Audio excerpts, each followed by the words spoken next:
In the last podcast, we stumbled into a really important topic about building wealth, and it's about how your money compounds and grows using the rule of 72. So I want to share it here with you guys now. One rule that's really important to know is the rule of 72. Okay, this is an equation you can input to tell you how long it takes for your money to double. So for example, at an 8% return, you divide 72 by 8, we get 9 years. So if I don't put any new money in at an 8% annual rate of return, every 9 years my money's gonna double. So if I am sitting at 500K in my account, let's say, and I'm 45, in 9 years I'm gonna have $1 million.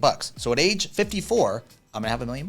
If I stay on that and that $1 million again, I'm not putting any new money in, the money's growing and compounding, I'm gonna be at 2 million at age 63.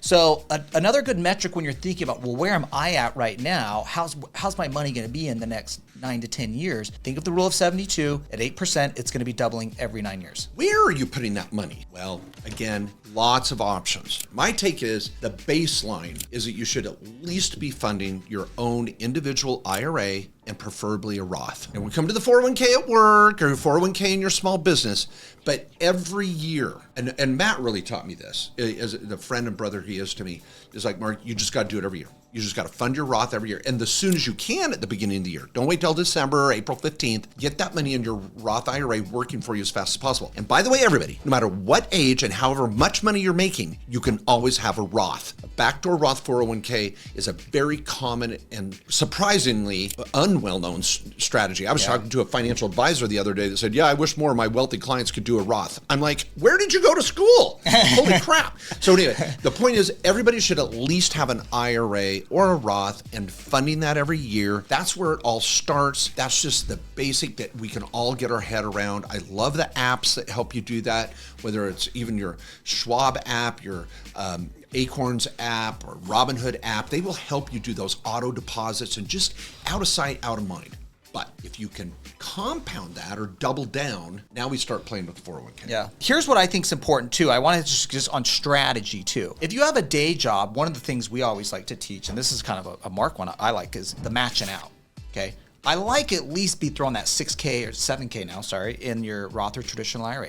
But if you do have a day job where they offer a match, where they're giving you free money, incentivizing you, if you put money in, we'll match it. That could be thousands of dollars every year in free money that you What's leave the rate on of the return table. on that match? Is it 100% day There you one? go. Man, I wish I could get a 100% rate of return. I just can't find a good investment. Well, contribute to your 401k, get the damn match already, okay? Yeah. And so we like that matching out. Now, the reason we say matching out is put in as much money as you need to in the 401k to get the full match. A lot of companies, you kind of like, at a certain point, they're like, that's enough. We're not putting any more match in. Yeah, this so 2% thing, 3%, 5%, you guys know that. So get the match and then get out. And then make sure you've maxed out your Roth IRA, maybe your spouse's account's maxed out. Maybe you've got an HSA that you're saving. Because guys, remember that HSA can be in the equation here with your IRAs and 401ks because one, it's the biggest expense you're going to have in retirement. Medical. Yeah. And it'd be nice to be able to lean on that at HSA. So all these little buckets of money we can put dollars into. Then come back to the 401k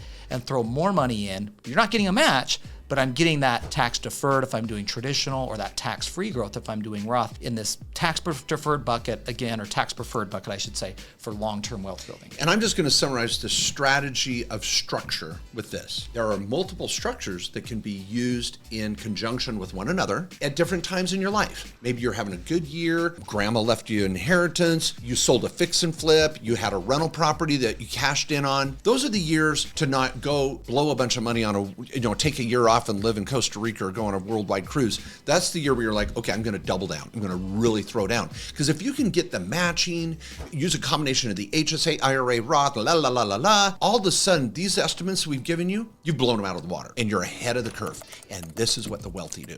So now the next one was, what's your default investment? So you found your structure or structures. Yeah. You know how much to put in. Well, we've already hit it. The default is everywhere you go, click S&P 500 index fund, whether it's an ETF, mutual fund, just keep it simple. Yeah. Why, Matt? Yeah, and we're not financial advisors, but guys, this is the standard advice out there, and there's a reason it's the standard advice. This is the 500 biggest companies in America, and it's just been tracked for decades. And when some people get into analysis paralysis, or they go pick individual stocks, and you could have picked the one that's the winner, you could have picked the loser. And so a lot of people have gravitated that when you don't know or you don't have anything better, go to the default, the S&P 500. I mean, I'm just saying, even myself, when I'm in between other investments and stuff with my retirement account dollars and non-retirement account dollars, that's where I'm at. Yep. You know, so I just believe in it because I want that money working and growing. You can pull it up and see the history of it and how 8% is totally achievable in the S&P 500. Now, the last piece of this is next level. And this is what gets really, really exciting. Because once you get your feet under you, you're learning, and it's exciting. You kind of get some wind behind your sails. You're saving, you're like, holy crap. And you see opportunities start to arise. Oh, I could do a trustee note over here for this little real estate project. I could buy into an oil and gas thing. I could maybe buy some crypto. I could maybe go do some precious metal. You see an opportunity that's unique to your space or your world. Guess what? Your retirement account can invest in it. And this is where we see clients now getting 10, 12, 15% rates of return or more. It's the concept of called self-directing, and it's the last piece in the equation that our successful clients use, as we do too, to really break out of that S&P 500 at 8% and double it.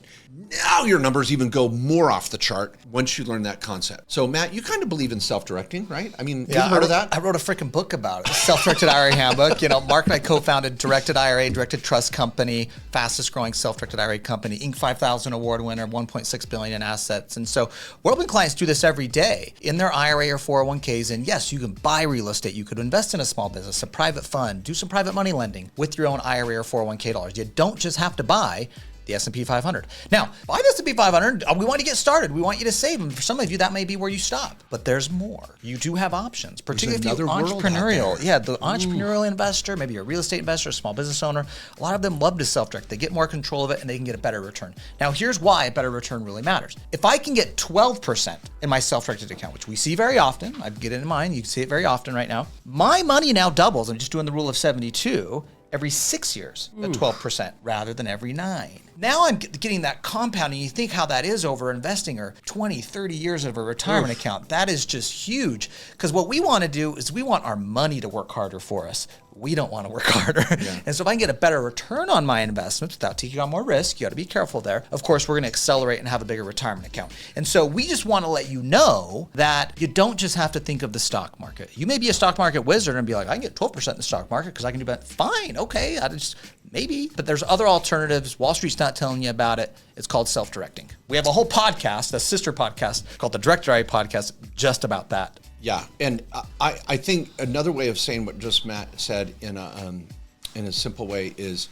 park your money in the S&P 500 index fund until something better comes along. And with just that simple mindset, you've unlocked the universe in your mind to see things, to see opportunities that might come up and know, ooh, my retirement account could do that. Everybody, thank you for being here. We're going to be here again every week trying to help you better live your American dream. Build wealth, save taxes, protect your assets from those dirty, rotten lawyers out there. That's not us. We're the tax lawyers. We love you. We're lovers, not fighters. See you next week, and keep working on your dream. Don't give up.